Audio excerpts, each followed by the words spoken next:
Welcome to one of the most shocking cases ever recorded in the Appalachian Mountains. Please leave a comment below telling me where you are and what time you are listening to this narration before we start. We want to know how far these documented accounts go and when they happen. In 1851, people started to talk about strange disappearances in the thick woods of McDowell County, West Virginia. Rich landowners who went too far into the mountain hollows would sometimes just disappear without a trace. At first, local officials thought these people had gone missing because of the dangerous terrain. Steep ravines, sudden sinkholes, and the harsh wilderness that had killed many people before. But as winter came that year, a pattern that couldn't be ignored began to emerge. It led back to a man whose name was hardly ever spoken in polite society. He was a former slave who had escaped into the mountains and was said to have developed an uncanny ability to make people who were looking for him disappear. The first recorded case was that of Thomas Hale, a landowner whose family owned a large tobacco plantation on the fertile valley floor. County records found in 1962 show that Hale had reported the escape of a slave named Elijah in July 1851. What made this case different was that Hale insisted on leading the search himself instead of hiring professional slave catchers, which was common for men of his status. Hale's wife Sarah kept a journal that was found decades later during renovations to the old Hale homestead. In it, she wrote that her husband had developed an unusual obsession with recapturing this particular man. "Thomas speaks of nothing else," she wrote, "and has taken to studying maps of the mountains with a fervor I have never before witnessed in him. There is something in his eyes when he speaks of Elijah that frightens me more than the thought of a runaway in our hills." The main sources of information about Elijah Brown are plantation records, church records, and the memories of people who met him. He was born on the Hale plantation around 1823, and purchase records said he was very smart and good with tools. Thomas Hale had noticed that Elijah was unusually good at solving mechanical problems and had let him learn basic carpentry and engineering. He then used these skills to build different structures around the plantation. The Hale Family Archive has employment records that show Elijah was in charge of designing and building a number of new irrigation systems that greatly improved the plantation's productivity. On the 3rd of August, 1851, Thomas Hale gathered a small group of 5 men and set off for the mountains with enough food for a week. What is left of his expedition journal shows that he was sure they could find and catch Elijah again. On the first night, he wrote, "The mountains may seem vast to some, but to a man with determination and knowledge of his quarry's habits, they will surrender their secrets. I know how Elijah thinks. I know where he will go." The trip was only supposed to take 5 days. Sarah Hale asked for help from nearby plantations after not hearing from them for 2 weeks. A group of 12 men who were used to traveling in the mountains set out to look for them. They discovered the remains of Hale's camp on the eastern slope of Beartown Mountain, which is now known as Beartown Mountain. It looked like the people who lived there had to leave quickly, leaving behind food and personal items. There was no sign of Thomas Hale or his friends. The search went on for almost a month before it was called off because winter was coming. Sarah Hale would later write in her diary that she had dreams where she heard her husband's voice coming from inside the mountain, as if the earth had swallowed him whole, but kept him alive inside its belly. During the winter of 1851 and into the spring of 1852, people in McDowell County started to hear stories about a lone figure that could be seen on the mountain ridges from time to time. In March 1852, the McDowell County Register published the story of a trapper named Josiah Miller. He said he saw a complicated system of ropes and pulleys attached to trees near Bear Wallow Gap. He said, "It was made with such skill that I admired it for a while before realizing what a terrible purpose it could serve."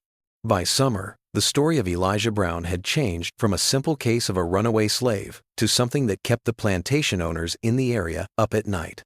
Local hunters said they found strange arrangements of branches and rope that they first thought were animal traps, but they seemed to be made for much bigger animals. Some people stopped sending their overseers or slave catchers to certain parts of the mountains. Others worked even harder, promising big rewards for catching the man who was now being called the Mountain Man in private letters. One thing that stands out about this time is how the tone of the written records changes. Letters between plantation owners that are kept in the state historical archives start to talk about Elijah not as property to be recovered, but as something to be feared, like an enemy. Frederick Wilson, a plantation owner, wrote a letter to his cousin in Richmond saying, "I no longer believe we are hunting a mere runaway." The devices discovered in the hills suggest a mind of considerable sophistication. Johnson's boy, who returned from the last expedition, spoke of paths that lead to nowhere, of sounds that draw men forward only to cease when approached, of ingenious traps that appear designed not to kill but to contain. 3 more men went missing last week after following what they believed were human tracks near the old Sulphur Spring. I begin to wonder if we have underestimated what we face in those mountains. Ezekiel Monroe, a slave catcher from North Carolina, came to McDowell County in the fall of 1852. He was known for always getting his prey back. People said that his methods were harsh but worked, and he came with 6 men and a pack of trained hunting dogs. County records show that Monroe was hired by a group of local plantation owners, some of whom were related to Thomas Hale, who was missing and thought to be dead by this time. Monroe spent 2 weeks getting ready for his trip. He talked to people who had known Elijah and looked at the few maps that were available of the more remote mountain areas. Monroe and his group left on October 12th with a lot of confidence. They told everyone that they would be back within 10 days with either Elijah Brown or proof that he was dead.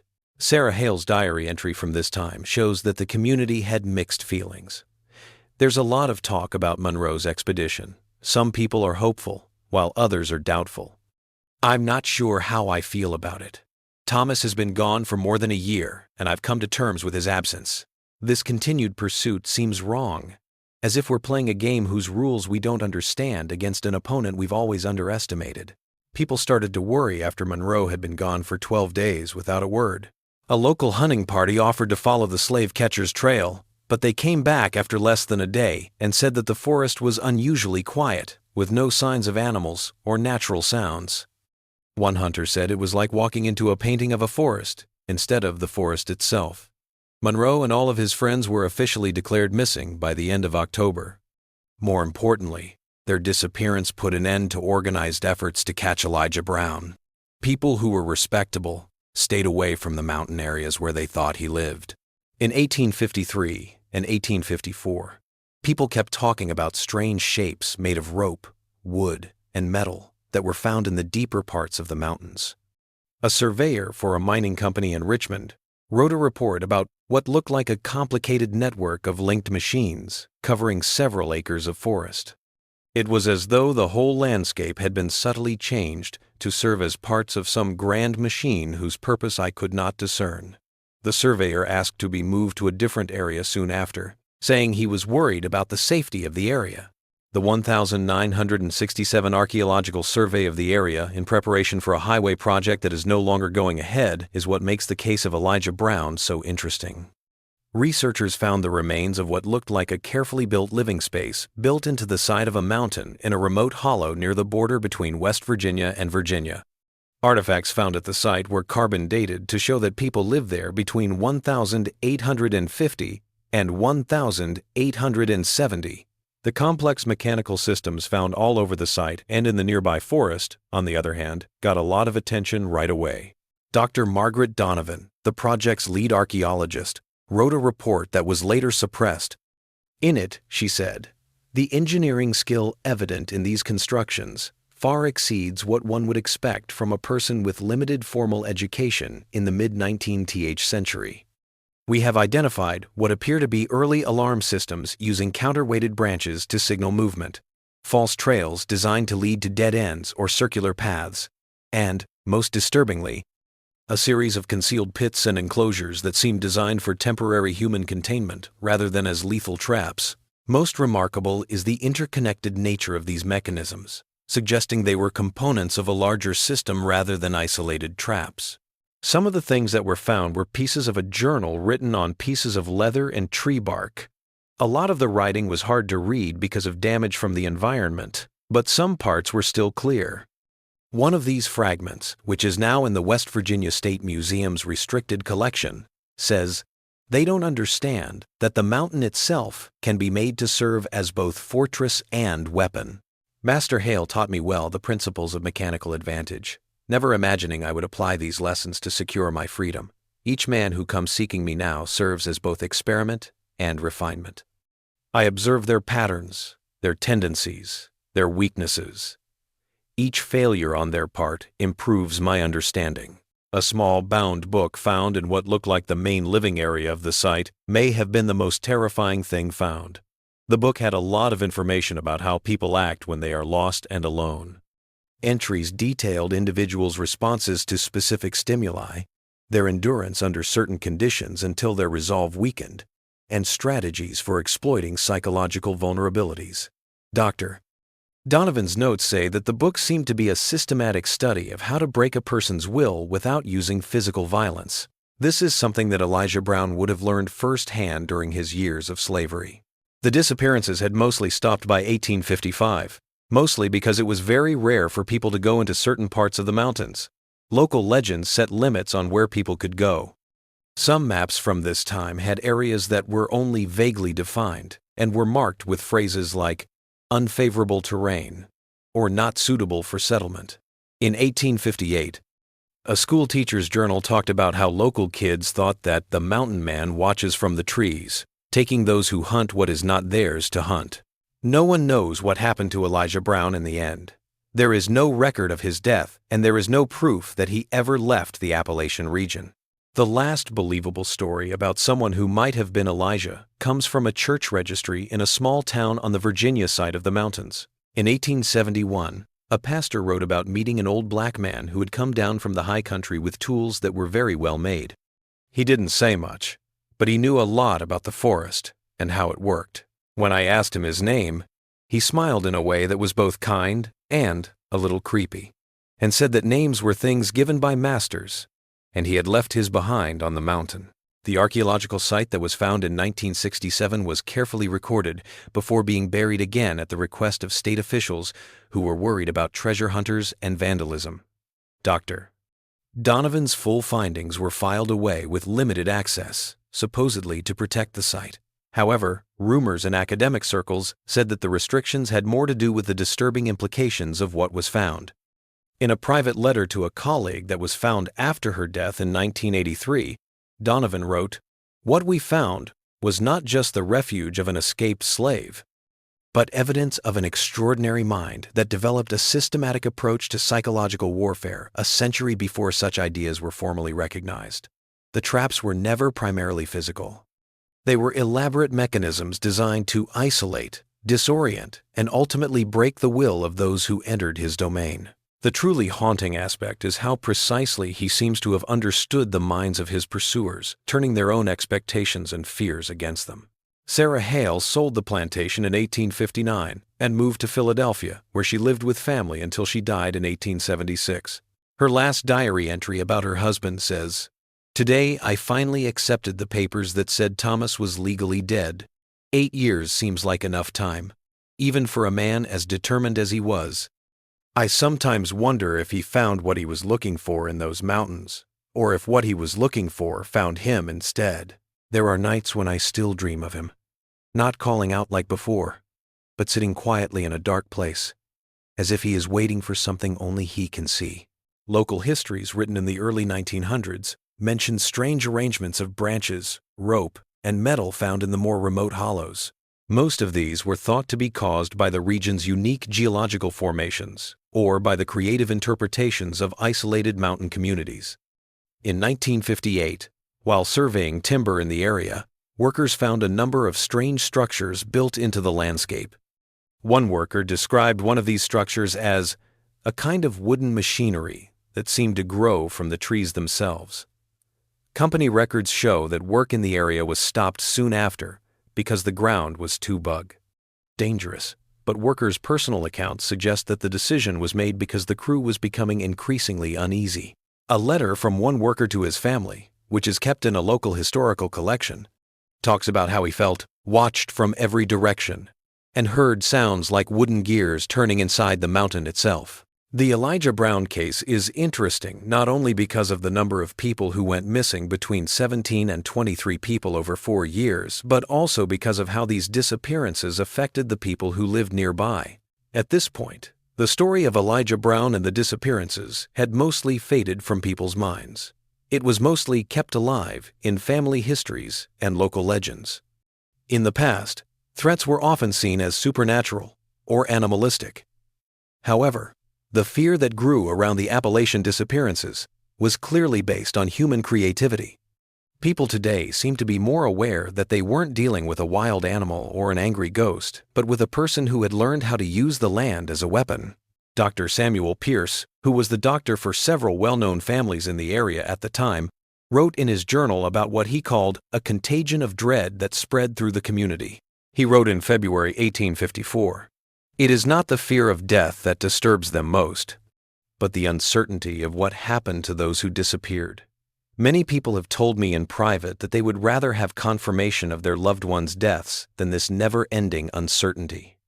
Some people talk about dreams in which they see family members living in strange conditions under the mountains, neither dead nor truly alive, existing in a state of perpetual capture.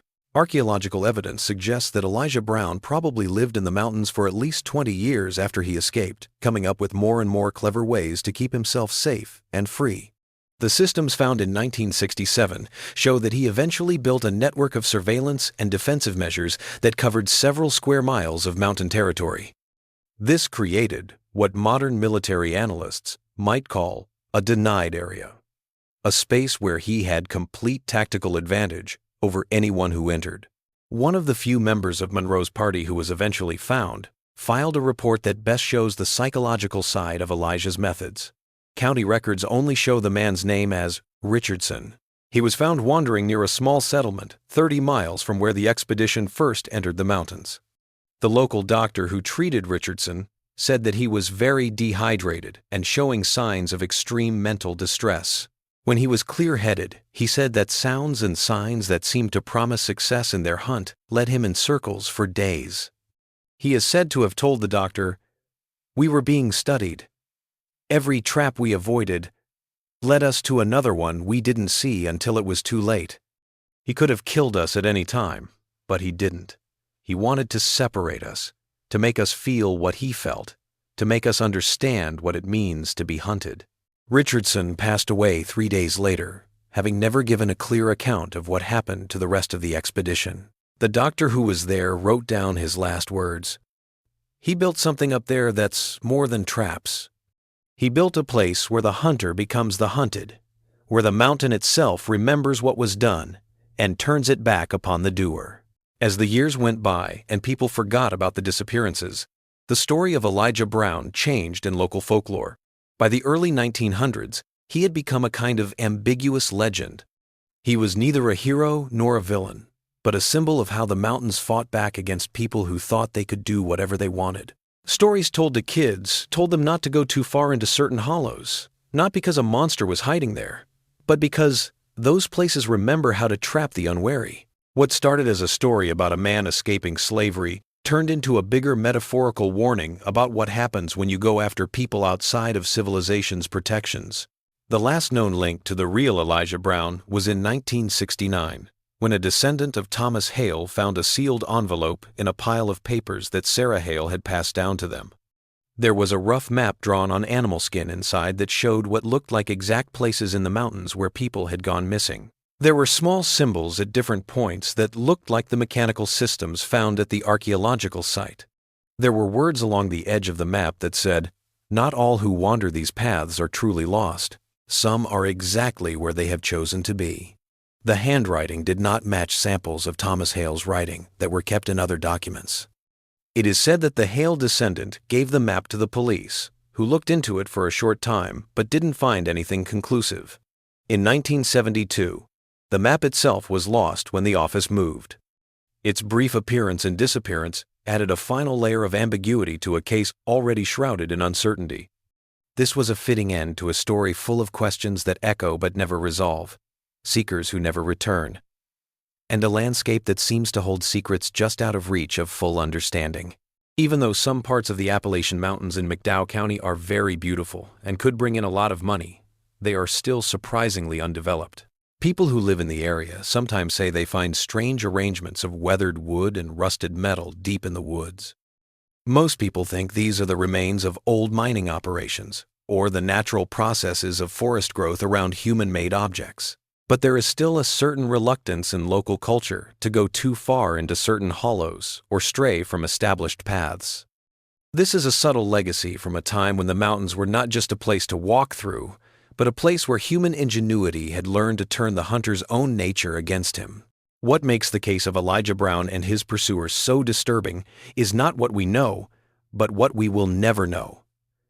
The exact nature of what happened in those mountain hollows, the exact fate of those who disappeared, and most importantly, the feeling of slowly realizing that you have entered a place where every step, every choice, and every instinct has been planned out and built into a design whose goal is not just to catch you, but to change the relationship between the pursuer and the pursued. The real horror is not the possibility of death, but the realization that one has become unwittingly ensnared in another mind's carefully constructed reality, a reality designed to teach a lesson that only becomes clear when it is already too late to escape it. A survey team trying to find possible paths for a new forestry road in the winter of 1964 had an experience that was similar to ones that had happened over 100 years earlier. After working in a very remote area for a few days, team members started to see small signs that people had changed the landscape. For example, branches that seemed to have been put in certain places, and stones that were arranged in patterns that seemed to lead people along certain paths. The team leader's report says that they had a growing feeling that they were being pushed towards something or away from something, but they couldn't tell which. The survey was called off when equipment started to break down in ways that couldn't be explained. Team members also said they heard what sounded like mechanical movements in the thick forest, where there shouldn't have been any machinery. The last entry in the team leader's journal, dated February 12, 1964, says, "There is intelligence in this design, a pattern that reveals itself only when you've gone too far to turn back. I understand now why the old-timers warned against certain hollows, not because of bears or falls, but because there are places in these mountains that were shaped by a mind that learned all too well how to invert the relationship between captor and captive. We're pulling out tomorrow." Official explanation will cite terrain unsuitable for development. The truth is something else entirely. Some territories remain unclaimed for good reason. They already belong to someone who understood possession in ways we have forgotten. The most interesting thing about the Elijah Brown case is that there is no record of any physical violence. Even though many people have gone missing over the years, no bodies have ever been found, and there has been no proof of normal attacks or murders. The fact that they are missing is a big part of the psychological horror that surrounded the case, the total lack of information about what happened to them. Dr. Eleanor Jenkins, a historian who studied the case a lot in the 1950 seconds, said, "The terror that gripped these communities wasn't based on confirmed atrocities, but on the yawning void of information. There is something uniquely disturbing about a threat that leaves no bodies, only absences." The McDowell County Historical Society's archives contain local stories about strange sounds that can be heard coming from deep within some mountain hollows. These sounds were described as rhythmic, creaking, and groaning that sounded like big wooden machines working. A story from an old resident in 1938 says that hunters sometimes heard what sounded like big wooden gears turning under the ground, especially after heavy rains had soaked the ground. These stories lasted well into the 20th century, long after people had forgotten about Elijah Brown. A geologist from the University of Pennsylvania was surveying the area's coal deposits in 1868 when he found what looked like a complex system of wooden channels and reservoirs built into a steep hillside. His note said that the building was cleverly built to collect and redirect rainwater to power what must be hidden mechanisms below the surface. The geologist tried to look into things more, but local guides wouldn't let him because they didn't want to stay in the area after dark. In his later report to the university, he only briefly mentions these findings and instead focuses on the more traditional parts of his geological survey. One of the most disturbing things is that there have been reports over the past 100 years of lone travelers meeting an old black man on rarely used mountain paths. This man appears out of nowhere, gives vague advice about which paths to avoid, and then disappears just as quickly. The most recent story like this is from 1958 When a hiker who had lost his group said that an old man who seemed to come out of the trees led him back to a main trail and talked about the mountain's hidden dangers in great detail. The description, "an old man with finely crafted tools who spoke with unusual formal precision," sounds a lot like stories from the 1870 seconds. James Whittaker, a historian who spent 3 summers in the area between 1965 and 1968, trying to piece together the whole story, ended his unpublished manuscript with a thought that sums up the case's lasting power. What Elijah Brown created in these mountains was not merely a series of traps for those who pursued him, but a living legacy of psychological warfare that continues to resonate in the collective consciousness of the region. He transformed a space of vulnerability into one of power, inverting the very dynamics of pursuit and capture that had defined his existence. In doing so, he created something that transcended his individual lifetime, a system that continues to operate on both the physical landscape and the psychological terrain of all who encounter it. Archaeological evidence indicates that Elijah persisted into at least the 1870 seconds, progressively enhancing and broadening his network of surveillance and defensive systems across a substantial area of the mountainous region. The constructions found in 1967 are especially impressive because they are strong and blend in with the natural world. Many of the mechanisms were made to work and be kept up by natural processes, like rain, the growth of plants in different seasons, and even the movement of animals through the forest. Dr. Donovan's suppressed report said that some parts of the system seem to have been well maintained until at least the early 1900s. This suggests that someone, either Elijah himself or someone else who came after him, kept the system running and preserved it long after the first disappearances had stopped. The disappearances had a big effect on people's minds, not just in the area where they happened. A letter from a Richmond businessman to his friend in Charleston, dated May 1855, talks about the troubling situation in the Western Mountains and worries about what it means for a slave to have such strong means of resistance. The letter goes on to say that the details of the case should be carefully controlled to stop dangerous ideas from spreading among the general enslaved population. This attempt to keep the case quiet seems to have worked well, as there are very few mentions of it in formal historical records, even though it had a big effect on the area. Letters kept in different historical collections show that by 1855, plantation owners in Virginia and the Carolinas were talking about the case in a way that made them uncomfortable. Oral traditions in both Black and Appalachian communities, on the other hand, kept the story's essence alive, often turning Elijah into a figure of almost mythic importance, not a vengeful killer, but a symbol of clever resistance against overwhelming power. Some early 20th century folklorists wrote down stories that said Elijah learned the language of the mountains, which let him control the forest and make the hills rise up against people who wanted to hurt him. The journal fragments found at the archaeological site give us interesting hints about how Elijah saw things.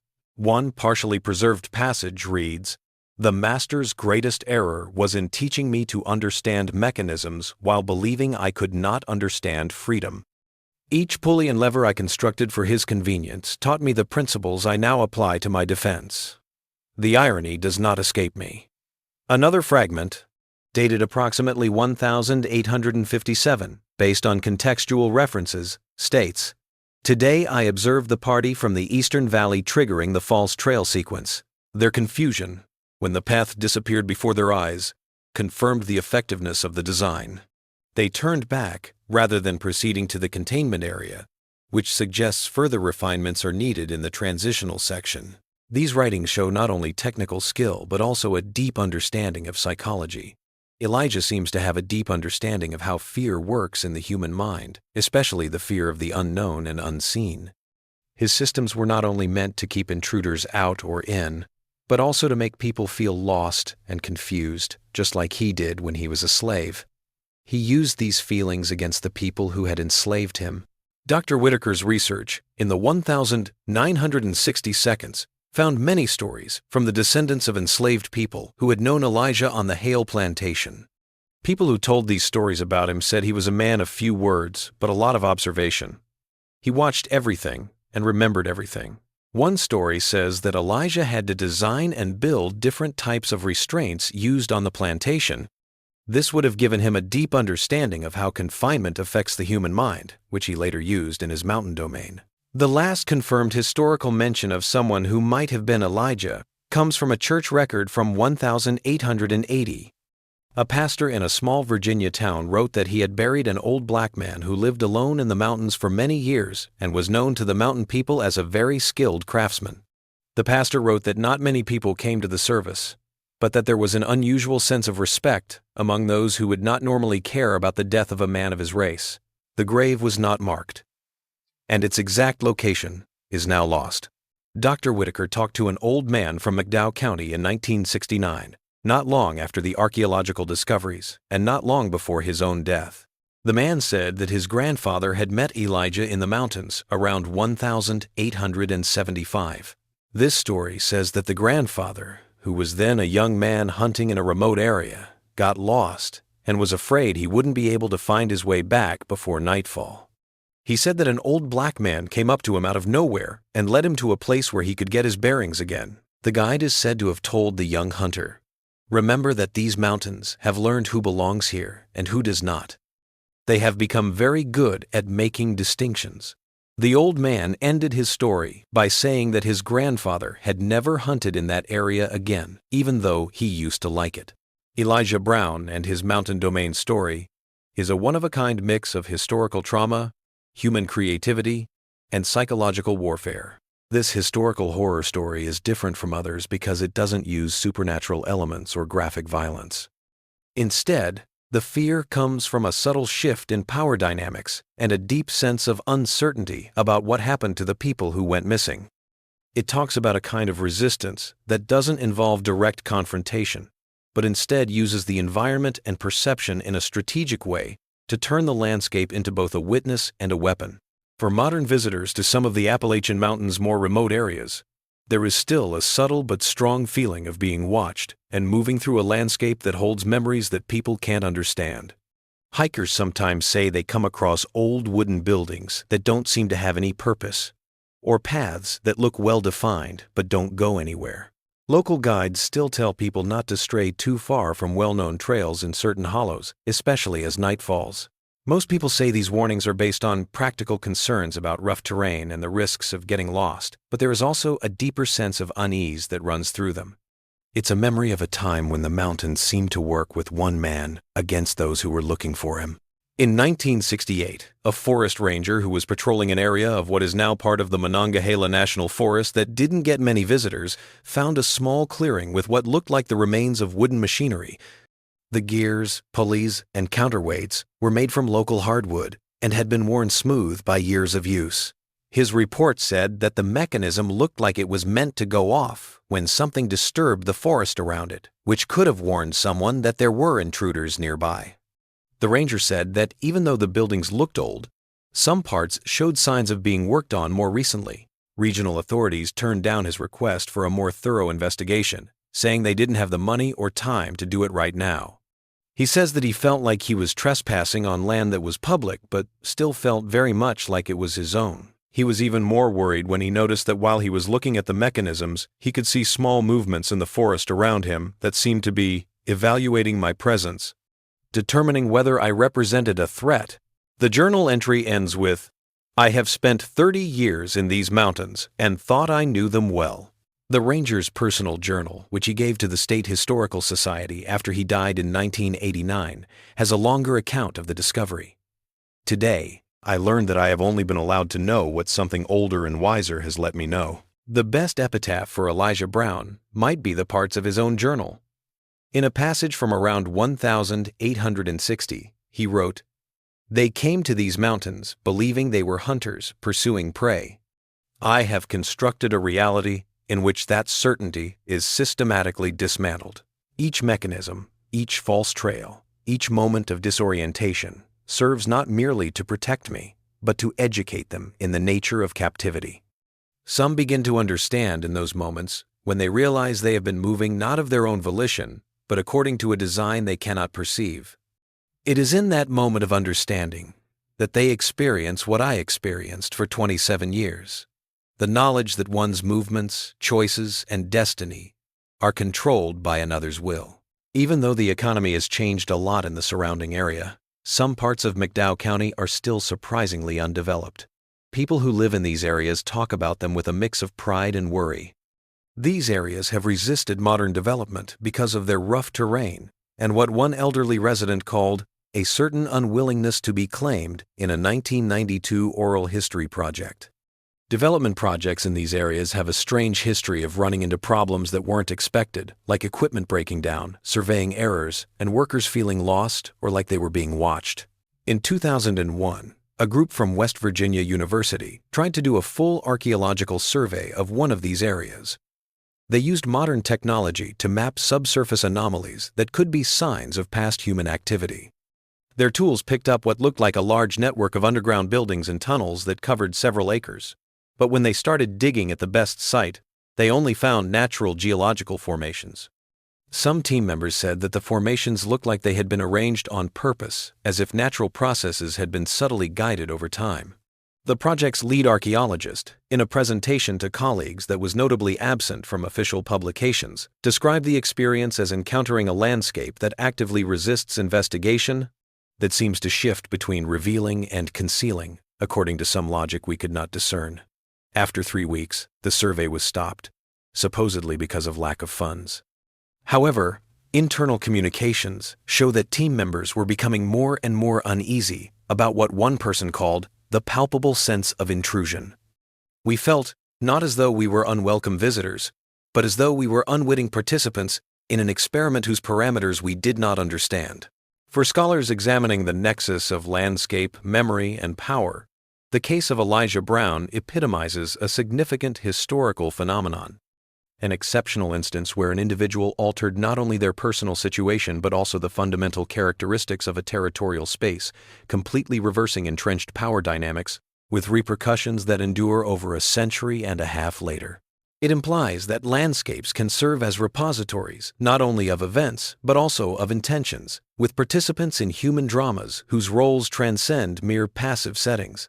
As we finish looking into one of Appalachia's most disturbing historical cases, we are left with more questions than answers. We want to know what really happened to the people who disappeared, how big and powerful Elijah's domain was, and whether the systems he set up could have kept working long after he died. Maybe it's best that these questions don't have answers and that the story doesn't have a clear ending, just like some mountain hollows don't have a clear ending. The story's true power lies in the uncertainty, which serves as a reminder that some places, both physical and mental, keep their secrets not through supernatural means, but through the deep imprint of human will and creativity directed at the single goal of never being caught again. Sarah Hale may have the last word. In her diary in 1868, 15 years after her husband's disappearance, she wrote, "I dreamed of Thomas again last night. Not calling out or trapped as in previous dreams, but sitting quietly in a small wooden room, his expression one of perfect comprehension. Around him were mechanical devices of a design I did not recognize. He looked directly at me and said, 'I understand now what he wanted me to understand.' When I asked what he meant, he replied, 'What it means to belong to another's design.' I woke with the peculiar certainty that somewhere in those mountains, Thomas still exists, not living as we understand it, but preserved within a system designed to teach a lesson that has no end."